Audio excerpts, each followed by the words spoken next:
Now it's time for another Board Game Brawl preview with Nick Minahan, sponsored by BoardGameBliss.com.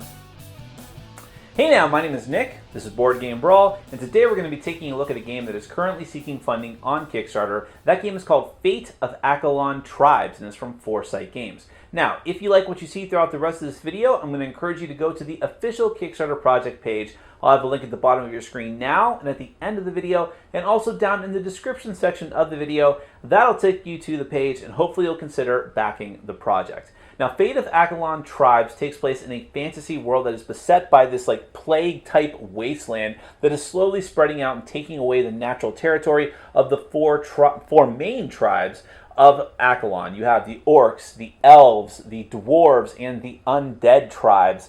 They're all having to spread out to the outskirts of this continent, but they're running out of land and resources, and they're going to have to war with one another. So each of the players in this game, and it's supposed to be a two-player game, but you can play with up to 3 and 4 players.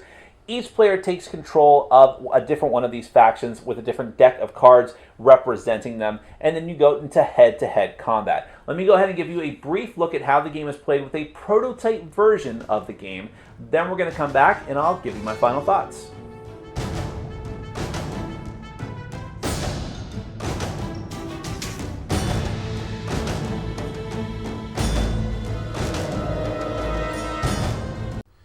Alright, let me run you through Fate of Akalon Tribes. This is a competitive game where your goal is to destroy your opponent's army.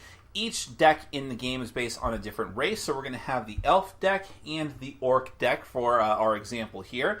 And the ultimate goal, mechanically speaking, is to have 30 cards in your opponent's cemetery. As soon as one player gets to 30 cards in their cemetery, then whoever has the most cards, which is probably going to be the person that just hit 30, is going to be the loser of the game. The other player is the winner. Alright, so let me show you some examples of some of the cards. We'll go ahead and start off with some of the Elf cards here.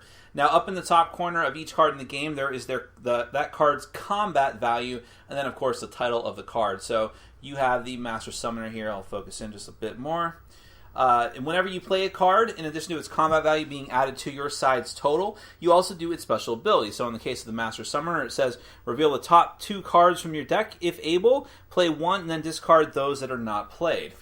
Then you have Archer, which is 2 combat, and it says you may play another card immediately after that.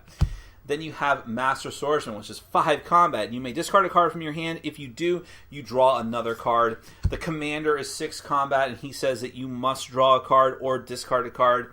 And then Wizard, the strongest unit in the Elf deck, has no special ability, but is a whopping 7 combat. On the Orc side, you have the weakest card is the Kobold, which has 0 combat value. However, if defeated in that round, you may choose yourself to be the attacker for the next battle. Then you have the Berserker, which has 5 combat, and during an attack, you get +1 for each opposing card on the battlefield beyond the first. That is if you are the attacker. The Chieftain, 5 combat. After all cards are played, you may play a card from your discard pile, which is different than your cemetery. After the battle, just put that card into your cemetery. The Battering Ram, it's 6 combat, and that gives defense of -2. And then the strongest card for the Orcs is the Ogre, which has 8 combat strength. Now, those are just some examples of the cards. There's more cards than that, but that should give you a good taste of what to expect from the Elf and the Orc decks. So the first thing you do at the start of the game is a skirmish to determine who are going to be the attacker and defender for the first battle of the game. Each player is going to take the top card off of their deck and determine and look at the combat value and see who has a higher value. So in this case, the Spearman for the Orcs only has a 2, whereas my Hunter, as the Elves, has a 3. So the Elves are going to win this skirmish. Now what that means is that the Elf card is going to go into the discard pile. However, the Spear card for the Orcs is going to go into the cemetery. But the Orcs, as the loser, get to determine which side is going to be the attacker first. They can choose themselves, or they can choose the Elves.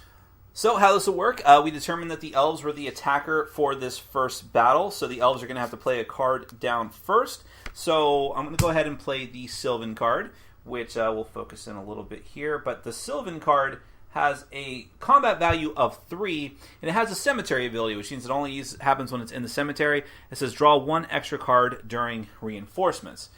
So in exchange for that, the Orcs are going to play Let's go ahead and do the Hobgoblin.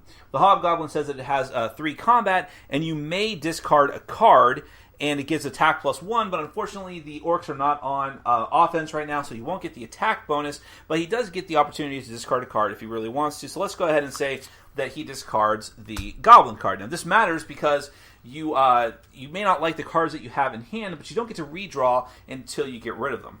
Now in this case, because it was a tie, both cards have the same combat value, then both cards are going to go into the cemetery. However, it is still the Elves' game because there are 2 cards in the Orc cemetery as opposed to just 1 card in the Elvish cemetery. So the initiative stays with the attacker since it was a tie. So now the attacker is going to play Swordsman, which says you may discard a card of value 3 or higher from your hand and to draw a card. So let's go ahead and say that they do that. So the Elves are going to go ahead and discard their Sylvan Attendant to draw another card from the deck. So now it is the Orcs' turn.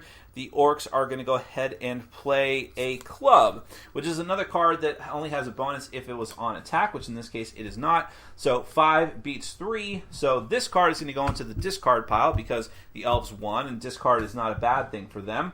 And this card is unfortunately going to go into the Orc cemetery, which means that now it is 3-1. There are not way more, but there's more Orc cards, which means that the Orcs are losing. You do not want cards in your cemetery.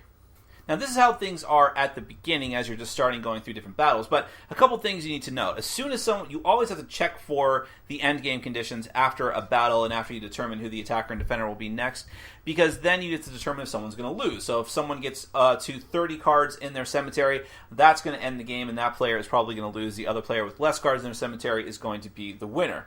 But then you also have to check for reinforcement. If a player has no cards in hand at this step, which is after checking for the victory conditions, then you get to draw 5 cards from your deck. That's not counting any cards you may potentially get to draw for special cards like the Sylvan card, which lets you draw more cards during reinforcement. And if you ever have to reshuffle your deck, all you have to do is reshuffle your discard pile to form your new deck. That's why cards going to the discard pile is not that necessarily a bad thing. And that is pretty much it. You are just trying to outwit your opponent by playing cards down to have a higher combat value, or just to get special abilities that are going to set you up for a bigger win, possibly in future battles. The ultimate goal is to keep cards out of your cemetery, but to flood your opponent's cemetery with his dead, and eventually get that person to hit 30 before you do, and thereby win the game, unless it is possible to have a tie. But that is Fate of Akalon Tribes. Let's get to my final thoughts. The very first thing you notice about Fate of Akalon Tribes is that it has 4 very distinct factions. Not just thematically, although there is that. If you like fantasy worlds, this is immediately going to appeal to you because you have each of these archetypical, if I'm not saying that correctly, tribes that you can play as: the Orcs, the Elves, the Dwarves, and the Undead. And you definitely, from the artwork and from the special abilities that they have, you definitely feel that theme coming out. So that could really appeal to you if that's your type of thing. But not just that, it is mechanically speaking. Each of them is very different from one another. Each one has a different set of strategies and tactics that they're going to employ in order to be successful. The Elves are really great at manipulating their own deck. The Dwarves are all about defense. The Undead are all about dragging creatures back out of their cemetery. And the Orcs, of course, are all about the offense. So you have all these different distinct factions that each play very, very differently, and each require you to think differently about how you're going to be successful with them. And that's really going to give a lot of replayability to the game. In addition, this game is infinitely expandable with lots of different new tribes, with new artwork, new themes, and new strategies and tactics as well as new cards that can be put back into each of those decks. So if this game is successful and does well, you can expect to see a lot more stuff coming to the world of Akalon.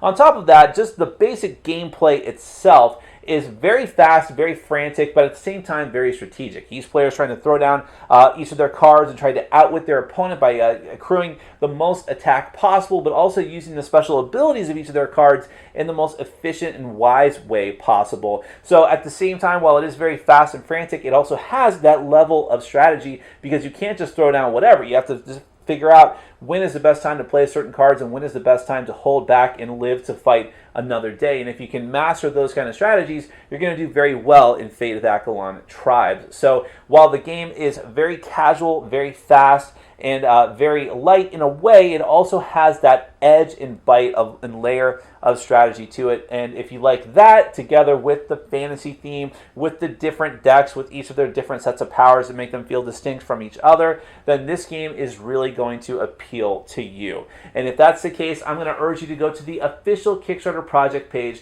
There will be a link at the bottom of your screen now, and then also down in the description section of the video. That'll take you to their official page. You can find out even more information than I could possibly tell you here about the game, and hopefully you'll consider backing the project. That is Fate of Akalon Tribes from Foresight Games. Thank you so much for watching. Take care. Thanks for watching. Follow us on Facebook, Twitter, and Patreon. And make sure to check out our sponsor, Board Game Bliss, where you can find an amazing selection of games from around the world. BoardGameBliss.com. Thanks for your support.